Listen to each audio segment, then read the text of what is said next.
tema da pregação hoje é Deus odeia o divórcio. Malaquias capítulo 2, verso 10. Diz assim a palavra de Deus: Não temos todos o mesmo Pai? Não fomos criados pelo mesmo Deus?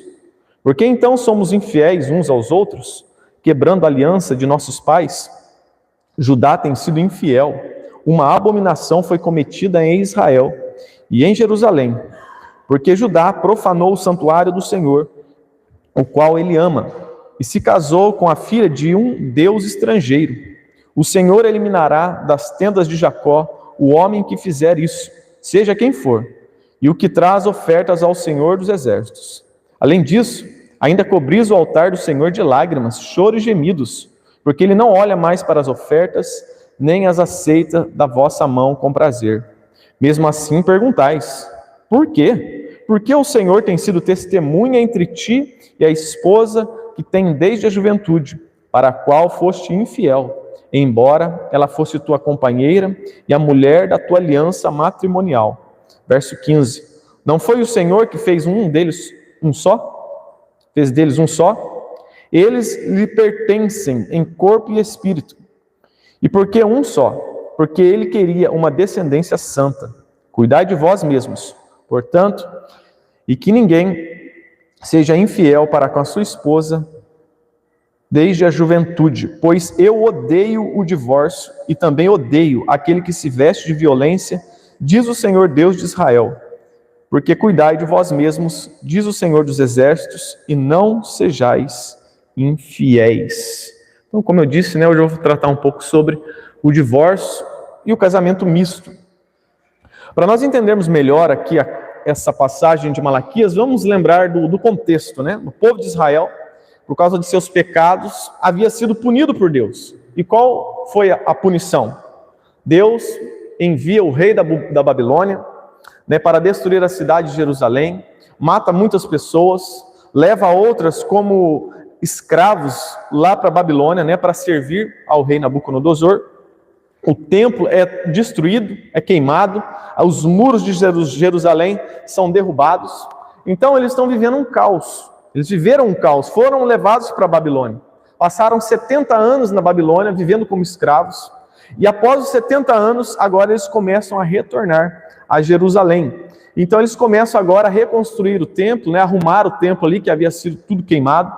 Mas o templo não tinha mais aquela pompa do rei Salomão, dos templos de Salomão. O templo não tinha mais a riqueza que existia nos templos de Salomão. Nem eles eram ricos como no templo de Salomão. Então eles estavam vivendo em um momento de dificuldade financeira, em um momento diferente dos seus antepassados. Eles ainda estavam sob o jugo do Império Persa, comandado pelo rei Ciro. Então eles estavam vivendo nesse contexto. E diante disso que estava acontecendo na vida deles, eles estavam prestando um culto a Deus que não agradava ao próprio Deus. Deus, ali começa a repreender eles, porque eles estavam dizendo: ai, que canseira! Eles estavam prestando um culto a Deus de qualquer maneira. Estavam oferecendo a Deus animais defeituosos. Estavam ali oferecendo o pior a Deus. Então Deus não estava se agradando do culto deles. Eles não tinham gratidão no coração por que Deus havia feito a eles. Deus havia tirado eles agora da Babilônia. Estavam trazendo de volta. Eles não estavam enxergando o amor de Deus por eles.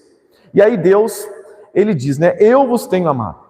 E aí eles perguntavam: em que o Senhor tem nos amado? Os ímpios estão prosperando e nós não. Será que o Senhor nos ama mesmo? E aí Deus então traz à memória deles o que ele fez, o que Deus fez a eles no passado. Ele disse: olha, eu escolhi Jacó e rejeitei Esaú. Entre todas as nações da terra, eu escolhi vocês, eu amei vocês lá atrás. Eu não amei vocês agora. Então vocês não podem duvidar do meu amor. Deus estava querendo mostrar, então, que o culto deles não tinha a motivação correta, não tinha também os elementos corretos, porque segundo a lei devia ser animais perfeitos. Eles estavam trazendo o pior. Eles estavam trazendo o pior das ofertas, estavam trazendo o pior do coração corrupto. Eles estavam trazendo ao culto um coração ingrato a Deus. Aí no capítulo 2, Deus ele vai mostrar que ele está tão irado com o povo, e principalmente com os sacerdotes, porque os sacerdotes agora não ensinavam mais a lei, os sacerdotes estavam corrompendo a lei, e assim também o povo foi corrompido. E aí Deus, ele chega para os sacerdotes e diz: olha, eu estou a ponto de esfregar esterco na cara de vocês. Eu quero pegar o esterco desses animais que vocês têm trazido a mim, esses animais coxos, doentes. Eu vou pegar o esterco deles, vou esfregar na cara de vocês e vou enviar vocês para o mesmo destino do esterco, para fora da cidade de Jerusalém, para fora do arraial. Deus estava irado com os sacerdotes. E eu disse na pregação passada que essa palavra é para todos nós cristãos hoje, porque todos nós somos sacerdotes em Cristo Jesus. Então todos nós devemos nos atentar para essa reclamação de Deus diante do povo, que Ele não aceita qualquer culto, Ele não aceita qualquer oferta. A nossa vida precisa ser um culto agradável a Deus. E agora nos versículos que lemos, Deus vai mostrar outros pecados. Outros pecados que eles estavam cometendo. Aqui no verso 10 vai dizer: não temos nós o mesmo Pai? Não fomos criados pelo mesmo Deus? Por que então somos infiéis uns aos outros, quebrando a aliança de nossos pais? Então aqui no verso 10, parece que Malaquias está mudando o assunto, mas não está. Aqui Malaquias, ele continua mostrando que o coração do povo estava longe de Deus. E esse distanciamento de Deus levou eles a trazerem um culto desprezível a Deus, e agora também eles estavam desprezando não só o culto a Deus, eles estavam desprezando também as suas mulheres. Eles estavam abandonando as suas mulheres, estavam se casando com mulheres adoradoras de outros deuses, que não faziam parte da aliança. Alguém ou alguma sociedade que é infiel a Deus, mais cedo ou mais tarde também vai ir para o mesmo caminho. Alguém que não é fiel a Deus dificilmente vai ser fiel às pessoas. Isso é o que estava acontecendo com o povo de Israel. Primeiro eles abandonaram a Deus, estavam sendo infiéis a Deus, e isso resultou na infidelidade às suas esposas. Então primeiro eles desprezaram o Criador, depois desprezaram as suas mulheres. Isso não acontece só nos casamentos. Quando as pessoas abandonam a Deus, são infiéis a Deus, isso vai estender-se para as amizades. Teremos amizades infiéis. Isso irá se estender nos negócios. Iremos fazer negócios com pessoas infiéis. Isso se estenderá até dentro da igreja. Se as pessoas estão sendo infiéis dentro da igreja, elas também serão infiéis com os irmãos da igreja, em todas as áreas da nossa vida. Então, alguém que é infiel a Deus, dificilmente será fiel às pessoas. E aqui no caso de Israel, eles estavam sendo infiéis a Deus, de que maneira? Casando-se com mulheres estrangeiras. Os solteiros estavam casando com outras mulheres que adoravam outros deuses. Estavam agora entrando em um matrimônio misto, um casamento do jugo desigual. Os casados, era pior ainda. Eles estavam abandonando as esposas, aquelas que eles casaram na mocidade, agora já estão mais velhas, e agora eles estão abandonando elas, repudiando elas e casando com mulheres mais novas, e pior, adoradoras de outros deuses. E pior, estava levando para o templo. Essas mulheres estavam chorando no templo, e Deus estava irado. Deus estava dizendo: olha, eu não aceito esse culto de vocês. Era melhor que fechasse e todo mundo fosse embora. Então essa passagem nos deixa claro que Deus não aceita o casamento misto. Deus vê como infidelidade, quando um crente casa com um não crente. Isso é sério diante dos olhos de Deus. Hoje parece que os crentes se esqueceram disso, Parece que não leem a Bíblia. Eu não consigo entender. Deus, ele não se agrada. Se você ler lá desde Gênesis, você vai ver que a todo momento Deus está punindo o povo de Israel por conta de infidelidade. Deus odeia então o casamento misto, o crente casar com o não crente. Deus odeia também o divórcio, o que ele diz lá no verso 16, pois eu odeio o divórcio. Ou seja, ele também vê como infidelidade a ele, alguém que divorcia do cônjuge sem motivo. Então no verso 10 ele diz: não temos todos o mesmo Pai? Não fomos criados pelo mesmo Deus? Por que então somos infiéis uns aos outros, quebrando a aliança de nossos pais? Então eles estavam sendo infiéis uns aos outros, por quê? Porque primeiro eles quebraram a aliança com Deus. Eles quebraram a aliança feita entre Deus e Abraão, Isaac e Jacó, de que eles deveriam ser um povo separado, um povo diferente das outras nações. Então, eles quebraram essa fidelidade a Deus. Eles estavam sendo infiéis a Deus e a consequência foi ser infiéis também às pessoas.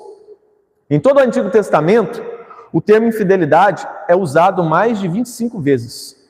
Aqui, só no livro de Malaquias, esse termo é usado 5 vezes. Ou seja, essa passagem, Deus está querendo tratar muito sobre a infidelidade. Ele está querendo mostrar que esse é um assunto sério. E Deus até aqui disse que o povo havia profanado o culto, oferecendo um culto desprezível. Os sacerdotes desprezaram o ensino e com isso o povo também se corrompeu. E os sacerdotes estavam sendo infiéis também às suas esposas, né? Os homens estavam sendo infiéis nos seus casamentos. Havia uma corrupção e ali, então Deus está irado com o povo, está alertando eles. Então, diante disso, desse contexto, aí vamos hoje para apenas 2 princípios. O primeiro, a infidelidade do casamento misto. Deus começa dizendo, né? Não temos todos o mesmo pai? Ali no verso 10. O que ele estava querendo dizer com isso, né? Deus, naquela época, ele havia adotado a nação de Israel. Diante de todos os povos da terra, ele adota o povo de Israel e agora eles são considerados filhos. Somente a nação de Israel é considerado filho, né? E aí depois ele diz aqui, não fomos criados pelo mesmo Deus? Aqui ele está se referindo ao ato da criação. Deus fez o homem à imagem e semelhança dele. E então Deus estava dizendo o quê? Eu criei vocês à minha imagem e semelhança. E não só isso, eu tornei vocês como filhos, eu adotei vocês, eu fiz uma aliança com vocês, eu prometi cuidar de vocês, eu prometi fazer de vocês a família de Deus, um povo, né, que tivesse tudo em comum, mas agora vocês estão rejeitando isso, vocês estão jogando na lata do lixo tudo isso que eu fiz por vocês. Vocês estão sendo infiéis a mim, e não só a mim, vocês estão sendo infiéis uns com os outros. Vocês estão quebrando a aliança que eu fiz com seus pais. E Deus havia feito uma aliança com os pais deles, né? Isso começou desde Gênesis. Deus fez primeiro uma aliança com Adão. Depois ratificou com Noé, Abraão, Moisés, Davi, né? E chegando a culminar na nova aliança em Cristo Jesus. Então, primeiro eles estavam quebrando essa aliança. E depois eles começam então a quebrar a aliança do matrimônio, dos seus casamentos, casando com mulheres agora que cultuavam a outros deuses. No verso 11 ele vai dizer, Judá tem sido infiel, uma abominação foi cometida em Israel e em Jerusalém, porque Judá profanou o santuário do Senhor, o qual ele ama, e se casou com a filha de um Deus estrangeiro. Então Deus estava dizendo que Judá, o povo de Deus, Israel, né, havia se casado com outro Deus. E esse outro Deus era o inimigo do seu pai. É como se você, né, é exatamente isso. Você diz que ama o seu pai, e aí seu pai tem um inimigo. E aí você vai e casa com a filha do inimigo do seu pai. Era isso que estava acontecendo. Deus havia feito essa aliança com seus filhos. E nessa aliança, o povo de Deus, Judá, não deveria casar-se com outros povos. Isso está claro lá em Deuteronômio capítulo 7. Lá vai dizer assim, ó, quando o Senhor teu Deus te introduzir na terra para onde vais, para que dela tomes posse, e houver expulsado da tua frente muitas nações, a saber os heteus, os gergazeus, os amorreus, os cananeus, os perizeus, os heveus, os jebuseus, 7 nações mais numerosas e mais poderosas do que tu, e quando o Senhor teu Deus as entregar a ti, e as atacares, tu as destruirás totalmente, não farás com elas nenhum acordo, nem terás piedade delas, não realizará casamentos com elas, não dará tuas filhas a seus filhos, e não tomará suas filhas para teus filhos, pois elas fariam teus filhos se desviar de mim, para cultuar outros deuses, e a ira do Senhor se acenderia contra vós, e depressa vos destruiria. Então nós vemos aqui que Deus, ele não aceitava nessa aliança esse casamento misto. E era isso que o povo de Israel estava fazendo. E o grande problema de um casamento misto é a questão religiosa.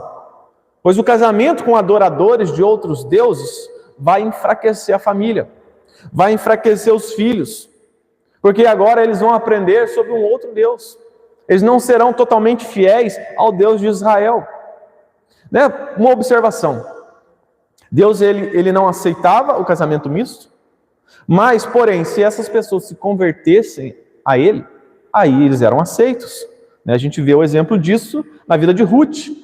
Ruth casou com Boaz, ela era moabita, e ela passou agora a fazer parte da linhagem do Messias. Não só ela, como também a Raabe, a prostituta, que também entrou na genealogia de Jesus. Eram do povo gentil, mas se converteram a Deus. E aí então Deus aceitava. Mas se essas mulheres não se convertessem a Deus, Deus não se agradava desse casamento. E o problema do casamento, já é algo que Deus reprova desde Gênesis. Se você ler o livro de Gênesis no capítulo 6, você vai ver ali que vai relatar que os filhos de Deus tomaram para si as filhas dos homens. Houve um casamento misto. O resultado disso foi o dilúvio. Houve uma corrupção na terra e Deus, para resolver isso, trouxe um dilúvio, mostrando que desde Gênesis, Deus já não se agradava desse casamento misto. Se você vê a história do povo de Malaquias, que foi levado cativo para a Babilônia, o principal pecado era a idolatria. Eles estavam adorando Baal e outros deuses. Eles estavam sacrificando seus filhos a deuses como Moloque e outros. E aí Deus está virado. E por conta disso eles foram levados cativos. E aí o que acontece? O povo de Israel está cometendo agora em Malaquias, no retorno da Babilônia, o mesmo pecado. Estão se corrompendo. Nesse mesmo contexto, do Antigo Testamento,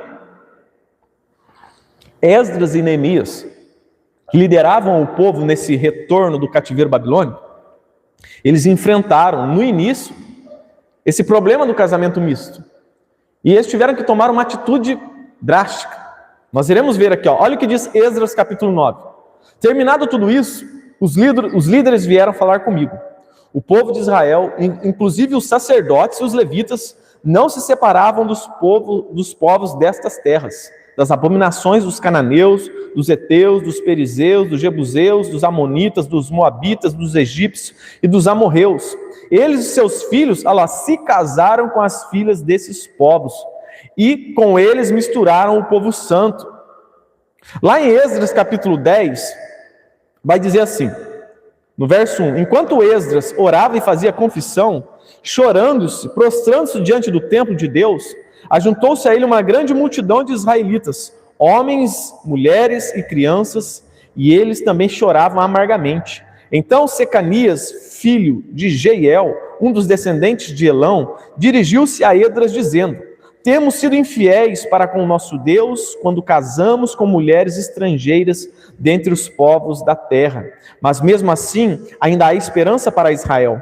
Façamos agora uma aliança com o nosso Deus, de que mandaremos embora todas as mulheres e seus filhos, conforme o conselho do meu Senhor e dos que tremem diante dos mandamentos do nosso Deus, que isso seja feito de acordo com a lei. Então, nesse retorno, ali onde Neemias e Esdras havia liderado o povo estava corrompido, o povo tinha tomado mulheres estrangeiras, e isso não estava agradando a Deus. Então eles decidiram, naquele contexto, mandar embora todas as mulheres estrangeiras, junto com seus filhos.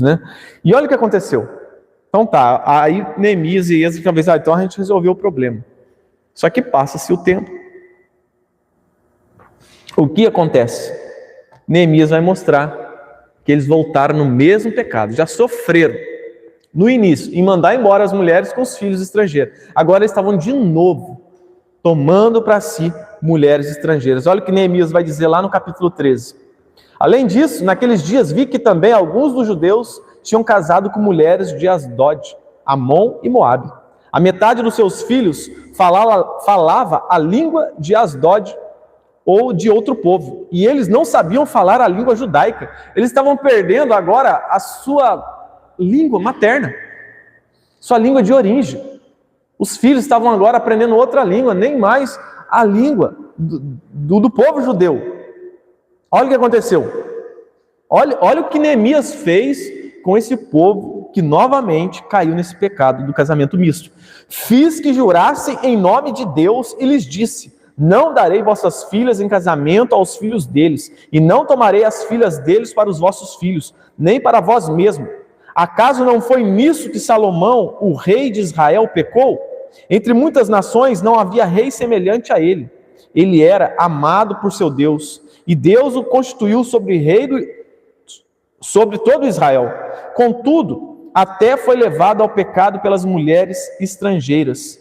E agora temos de ouvir que fazeis este mesmo grande mal, esta infidelidade contra o nosso Deus, estáis casados com mulheres estrangeiras. Aqui Neemias, ele vai ficar tão irado, que ele vai pegar uns desses judeus aí e vai espancar eles, vai arrancar o cabelo deles, né? Vai ficar irado com eles. Tamanha revolta de Neemias, porque o pecado era grave. Depois de tudo isso, o que o povo faz? Na geração de Malaquias, cometem o mesmo pecado do casamento misto. E hoje, na nossa geração, o que os crentes têm feito? O que tem feito? Hoje, em 2026, muitos também continuam caindo no mesmo pecado, fazendo aliança com pessoas que não amam a Deus, com pessoas que não querem compromisso com Deus. O pecado continua, infelizmente. Por isso que talvez nós estamos vivendo esse caos no nosso país. O povo que se diz evangélico está aí corrompido. Nós não somos melhores que ninguém. Mas o ponto é que o casamento misto, ele traz prejuízo à pureza da fé. Quando marido e mulher não têm a mesma fé, a criação dos filhos é prejudicada, pois eles não têm a mesma fé e não têm os mesmos valores. A criança vai crescer com dois ensinamentos, né? Um vai querer ter compromisso com Deus, o outro não. Isso vai acabar corrompendo a descendência, os filhos, os netos, e será um ciclo. Olha, para vocês verem que no Novo Testamento, isso também é ensinado, né? Lá em 1 Coríntios, no capítulo 7, Paulo ele vai dizer que uma mulher viúva, ela poderia casar novamente, mas só se fosse no Senhor, né? Lá está escrito assim: a mulher está ligada ao seu marido enquanto ele viver, mas se o seu marido morrer, ela está livre para se casar com quem quiser, contanto que seja no Senhor, que seja alguém que ame a Deus, que esteja na mesma fé, que seja cristã. Então o alvo de Deus é manter a fé e a religião pura. O alvo de Deus é que famílias sejam famílias fortes, cheias de fé para a glória dele. Deus quer que nós venhamos povoar essa terra com filhos que amem a ele, que nós venhamos deixar um legado. Mas se nós buscamos, mulheres, ou as mulheres buscam esposos, fora do povo de Deus, isso se enfraquece. Isso, quando não se desfaz, se torna divórcio. Portanto, você que ainda não casou, principalmente os mais jovens, tomem muito cuidado antes de escolherem alguém para casar. Como o pastor sempre diz, abre bem o olho antes de casar, porque depois que casar, aí fecha o olho, vai até o final. A Bíblia diz que o princípio da sabedoria é o temor a Deus. Essas passagens que eu li para os irmãos é para que exatamente isso aconteça, para que o temor do Senhor esteja no coração de vocês, para que vocês vejam o erro dos irmãos do passado e não cometam o mesmo, que não venham receber a ira de Deus sobre as suas vidas, sobre os seus casamentos. O princípio da sabedoria é o temor a Deus, é olhar para a Bíblia, ver o que o povo errou, o que chamou a ira de Deus e não fazer o mesmo. Então, se você quer ter um casamento abençoado, você quer ter a bênção de Deus, seja obediente a Deus, seja primeiro fiel a Deus, e aí então você será fiel às pessoas. Se alguém não é fiel a Deus, se você casa com alguém que não se preocupa em ser fiel a Deus, não espere fidelidade dela. No primeiro momento pode até ter uma beleza, Porque quando a pessoa quer casar, ela vai mostrar só as qualidades.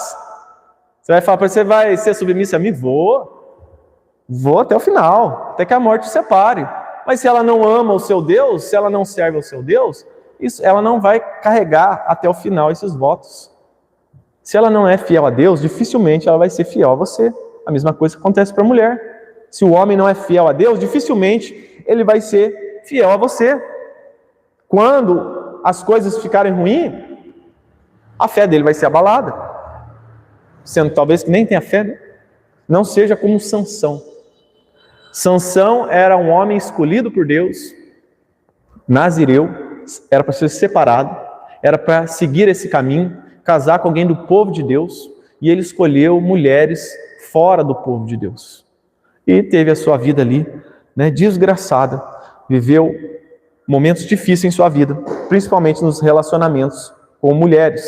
No verso 12, vai dizer aqui a sentença de Deus aos infiéis, aqueles que estavam assumindo matrimônios, né, mistos.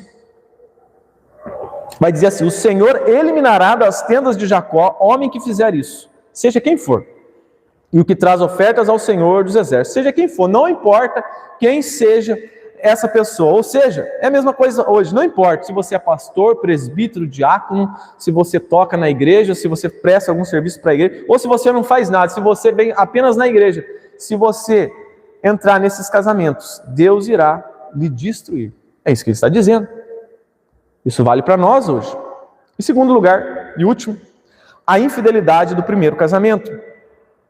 O verso 13: além disso, ainda cobris o altar do Senhor de lágrimas, choro e gemidos, porque ele não olha mais para as ofertas, nem as aceita na vossa mão com prazer. Então eles estavam indo para o culto, chorando, clamando a Deus. E Deus está dizendo que ele não estava atendendo. Deus não estava aceitando as lágrimas de crocodilo deles. Não estava. Nós muitas vezes somos enganados pelas pessoas, né? Às vezes chegam pessoas na igreja e a gente olha chorando, a gente acha que está quebrantado. E às vezes nos engana. Mas Deus não pode ser enganado. Essas pessoas estavam indo para o culto, chorando, derramando as lágrimas no altar, mas Deus não estava aceitando aquele choro. Muitos chegam na igreja chorando,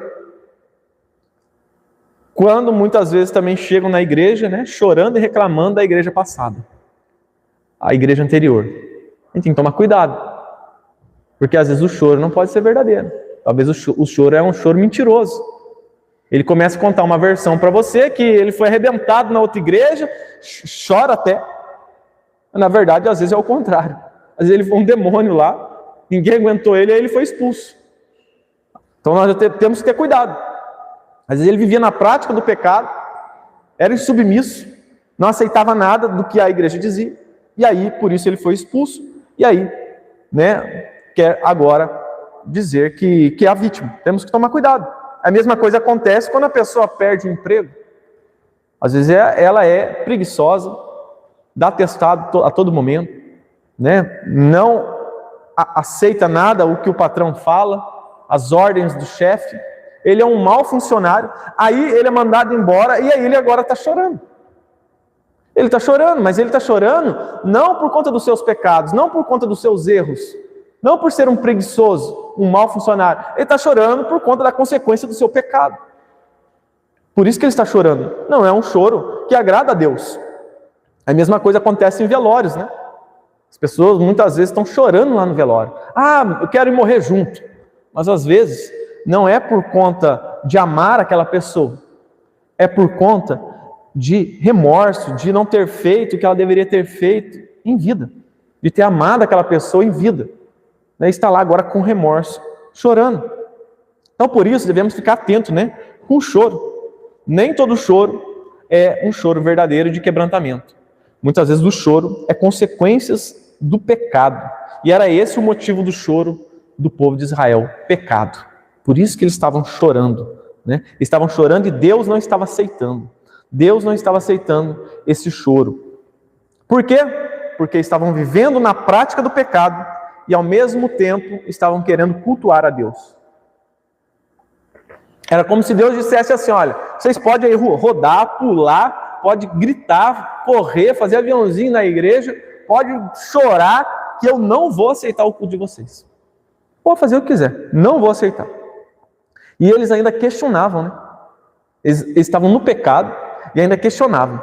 Lá no verso 14 vai dizer, mesmo assim perguntais, por quê? Por que o Senhor não nos ouve? Por que o Senhor não nos aceita? E aí o Senhor vai responder, né? Porque o Senhor tem sido testemunha entre ti e a tua esposa, que tem desde a juventude, para com a qual fostes infiel, embora ela fosse tua companheira e a mulher da tua aliança matrimonial, né? Deus estava dizendo, então, eu estou rejeitando o culto de vocês. Não só porque vocês estão casando com mulheres estrangeiras, mas porque vocês estão repudiando, vocês estão abandonando a esposa da mocidade de vocês. Ou seja, eles abandonavam a esposa mais velha para casar com uma esposa mais nova. E ainda não bastava ser nova, era uma adoradora de deuses pagãos. E aí Deus ele vai dizer assim, ó, eu fui testemunha entre você e a sua mulher. Às vezes nós fazemos o casamento, chamamos testemunhas, né? Às vezes é um pai, uma mãe, um tio, um primo, um amigo. Mas a principal testemunha é Deus. Lembre-se, quando você está casando diante de Deus, você está fazendo um juramento. E Deus, ele não vai esquecer. Às vezes a gente casa diante das testemunhas, as testemunhas não estão nem aí para o seu casamento, né? Foi só lá para assinar lá o papel porque precisa. Nunca mais você tem contato. Mas Deus não. Deus, ele está de olho no meu e no seu casamento. Então esse texto nos ensina que o cristão não pode separar vida religiosa de vida secular. Porque eles achavam, olha, não importa nós estarmos vivendo fora do culto de maneira errada, sendo que nós estamos indo para a igreja. Tem muito crente que acha isso, né? Domingo, ele é crente na igreja. Durante a semana, é o demônio lá fora. E aí ele quer conciliar isso. Não tem como. Deus não aceita você ter um estilo de vida mundano e no domingo querer ser crente, querer adorá-lo. Então eles estavam assim, vivendo na prática do pecado e ao mesmo tempo indo para o culto. E Jesus, ele vai dizer isso, né, no Novo Testamento. Se tiver alguém contra você, alguém com um problema com você, você vai lá primeiro resolver o problema. E depois você vem trazer a oferta na igreja.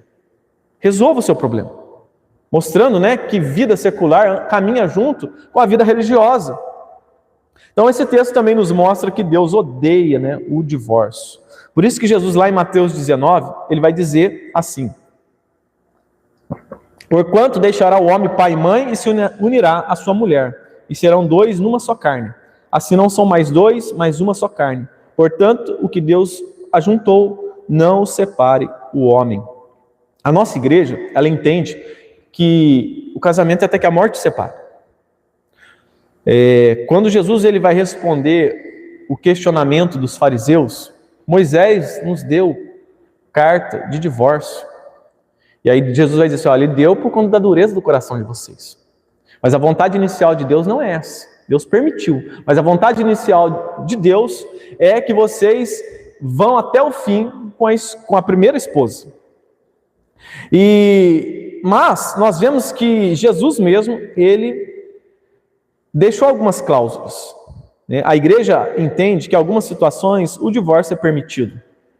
Porque lá em Mateus 19:9 ele vai dizer, né? Eu, porém, vos digo, quem repudiar a sua mulher, não sendo por causa de relações sexuais ilícitas, ou seja, adultério, infidelidade, né? E casar com outro comete adultério, e o que casar com a repudiada comete adultério. Então nós vemos aqui em Mateus 19 que há uma cláusula de que alguém, né, que foi infiel e adúltero, né, a vítima agora ela pode casar-se novamente, ela está livre desse matrimônio. Em 1 Coríntios capítulo 7 também há outra cláusula. Lá Paulo vai dizer assim, ó, mas se o incrédulo se separar, que se separe. Nesses casos, nem o irmão nem a irmã estão sujeitos à servidão, pois Deus nos chamou para vivermos em paz. Então, se no matrimônio, um dos cônjuges, né, o esposo ou a esposa, eles não quiserem mais seguir a fé, né, e abandonar, aí você também está livre, né, não está sujeito à servidão. Mas também, né, além disso, nós vemos que em casos onde a vida e a integridade da pessoa está em risco, né, nós também cremos que a pessoa ela pode se divorciar. Porque quando a pessoa chega nesse estágio, se diz ser crente, já não tem mais a fé, né? Ou nunca foi crente. É um incrédulo. E ele também já abandonou a esposa, né? Só não mandou embora. Mas já abandonou, porque chegou num ponto aonde a pessoa não pode nem ficar mais no mesmo teto, porque corre risco de vida. Então, nesses casos também, nós, para preservar a vida, né? As leis do Senhor são para preservar a vida. A gente já pregou sobre isso daqui. Então, para preservar a vida da mulher, ou do homem, né? Que hoje está tudo invertido, ou do homem, aí também pode há essa cláusula. Mas lembrando, né, que o divórcio é o último estágio. Nós devemos sempre que possível, né, procurar a restauração do casamento, o perdão. Esse é o melhor caminho, né? Por quê? Porque Deus não odeia o divórcio. Então, do que tiver ao nosso alcance, nós devemos fazer para ali restaurar o casamento. Aí agora chegamos no verso 15, estamos encerrando. Diz assim: e não fez ele somente um, ainda que lhe sobrava o espírito? E por que somente um? Ele buscava uma descendência para Deus. Porquanto, guardai-vos em vosso espírito, e ninguém seja infiel para com a mulher da sua mocidade. Esse é um dos versículos mais difíceis da Bíblia. Há várias interpretações sobre esse texto, mas o foco aqui é que Deus, ele queria uma descendência separada e santa. Pois dessa descendência viria o Messias. Por isso que Deus preservava também por uma descendência santa e separada, porque daquela descendência viria o Messias. E aqui, para concluir, o verso 16 vai dizer: porque o Senhor, o Deus de Israel, diz que odeia o repúdio, e aquele que encobre a violência com a sua roupa, diz o Senhor dos exércitos: porquanto guardai-vos em vosso espírito, e não sejais desleais. Então Deus, aqui ele é claro ao dizer que ele odeia, né, o divórcio, e ele não aceita casamento misto. Deus odeia. Deus odeia, e Deus, ele não ouve oração de pessoas que vivem, né, aí na infidelidade, vivem traindo as suas esposas. Homens que são infiéis às esposas, Deus não ouve a oração deles. Olha o que diz 1 Pedro 3,7. Do mesmo modo, vocês, maridos, isso vale também para as mulheres, saibam viver com suas mulheres com sabedoria, tratando-as com honra, como parte mais frágil e coerdeiras da graça da vida, para que nada impeça a oração de vocês. Ou seja, Deus, ele não ouve a oração do marido que trata mal a esposa, e vice-versa. Se Deus não atende nem a oração de quem trata mal, aqui não está dizendo que está espancando e batendo, e nem sendo infiel, né? Deus não ouve desses. Imagina então de quem é infiel a Deus, de quem é adúltero, né? De quem ali mal espanca a esposa. Deus não vai ouvir a oração. Então é isso que esse texto nos ensina. Essas são as duas principais lições, né? Deus odeia o casamento misto, Deus odeia o divórcio. Deus, ele quer que nós venhamos ser fiéis a ele, né? Venhamos, né? Então ser primeiramente fiéis a Deus, para então sermos verdadeiramente fiéis às pessoas. E tome cuidado, né, com quem você vai fazer aliança, com quem você vai confiar a sua vida, abrir a sua vida, né? Às vezes tem crente que ele tem mais abertura para o ímpio, alguém que não conhece a Deus, alguém que não tem aliança com Deus, alguém que odeia a Deus às vezes, está lá pedindo conselho para o ímpio, abrindo a sua vida para o ímpio, né? Sendo que Deus, ele não se agrada disso. Você tem que buscar pessoas piedosas no Senhor, né? Abra a sua vida, busque ajuda, conselho de pessoas que são fiéis a Deus, de pessoas, né, que são piedosas. Cuidado ao fazer sociedade, né? Que tem a luz com as trevas. Você fazer sociedade com pessoas que são contra a sua fé, né? Que nós possamos, né, ser fiéis a Deus, então, para sermos fiéis às pessoas. Vamos colocar de pé, vamos orar a Deus, pedir, né, para Deus nos fortalecer, para Deus nos ajudar a sermos fiéis. Que nós possamos ser fiéis em tudo. Possamos ser fiéis obedecendo os seus mandamentos. Que venhamos ter sabedoria. Porque Satanás, ele é astuto. Em uma certa ocasião, o povo de Israel, já ali sendo liderado por Josué, eles estavam querendo ser fiéis a Deus.